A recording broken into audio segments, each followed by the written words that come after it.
Assalamu alaikum wa rahmatullahi wa barakatuh. Imagine, tu t'endors sous un arbre et tu te réveilles 100 ans plus tard. Le monde a changé, ton âne est réduit en poussière, mais ta nourriture n'a pas bougé. Tu es choqué, bouleversé. Et puis, un miracle se produit devant tes yeux. Ton âne se reconstitue os par os, chair par chair. La vie revient sous tes yeux. C'est ce qui est arrivé à un homme mentionné dans le Coran, dans la sourate Al-Baqarah, verset 259.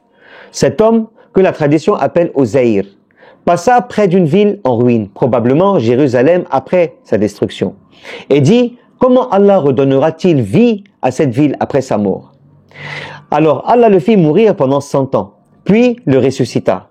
Lorsqu'Allah le ramène à la vie, il lui demande: combien de temps es-tu resté ainsi? Uzayr répond: un jour ou une partie d'un jour. Mais Allah lui révèle: non, tu es resté 100 ans. Il lui montre ensuite que sa nourriture n'a pas changé, tandis que son âne s'est complètement désintégré.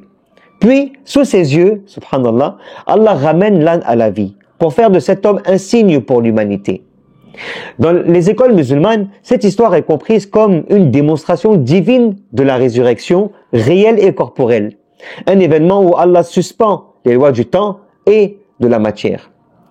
Uzayr n'est pas vu comme un prophète, selon l'opinion majoritaire des savants, mais plutôt comme un homme pieux, utilisé comme signe vivant de la vérité de la résurrection. Mais ce n'est pas le seul miracle de ce type dans le Coran. Dans la sourate Al-Imran, verset 49, et la sourate Al-Ma'idah, verset 110, Allah nous parle d'un autre homme, Isa, alayhi salam, Jésus, qui lui aussi ramène les morts à la vie. Il dit: et je guéris l'aveugle né et le lépreux, et je ressuscite les morts par la permission d'Allah. Et quand tu faisais sortir les morts par ma permission. Dans la perspective musulmane, ce miracle de Jésus est profondément respecté. Jésus, alayhi salam, est un prophète infaillible, aimé et honoré. Mais attention, ni lui, ni personne d'autre ne possède de tels pouvoirs de façon indépendante. Le Coran répète: bi'idhnillah, par la permission d'Allah. Ce miracle n'est donc pas un pouvoir personnel, mais une preuve accordée par Allah à ses prophètes. Ainsi, d'un côté, nous avons Uzayr, un homme mis à mort 100 ans, puis ressuscité. De l'autre, Jésus, qui rend la vie à des morts sous les yeux des gens. Dans les deux cas, le miracle n'est pas une simple merveille, c'est un signe, une leçon spirituelle pour ceux qui réfléchissent.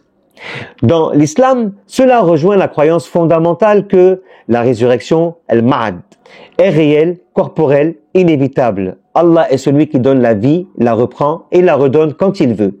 Mais il y a aussi une leçon plus intime. La résurrection n'est pas seulement future, elle est déjà là, dans nos vies.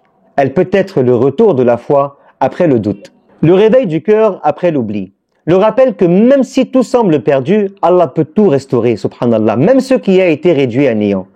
Uzayr a douté un instant et Allah lui a donné un miracle pour raffermir sa foi, subhanallah. Jésus alayhi salam a été accusé, rejeté, et Allah lui a donné un miracle pour prouver la vérité de son message.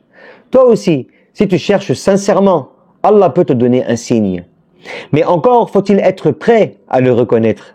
Et toi, si tu voyais aujourd'hui un mort revenir à la vie, croirais-tu immédiatement à la résurrection ou demanderais-tu encore un autre miracle? Subhanallah, l'homme n'est jamais satisfait. Si cette vidéo t'a ouvert une porte, si elle t'a éclairé, ne serait-ce qu'un instant, je dis bien un instant, alors abonne-toi, aime et partage autour de toi.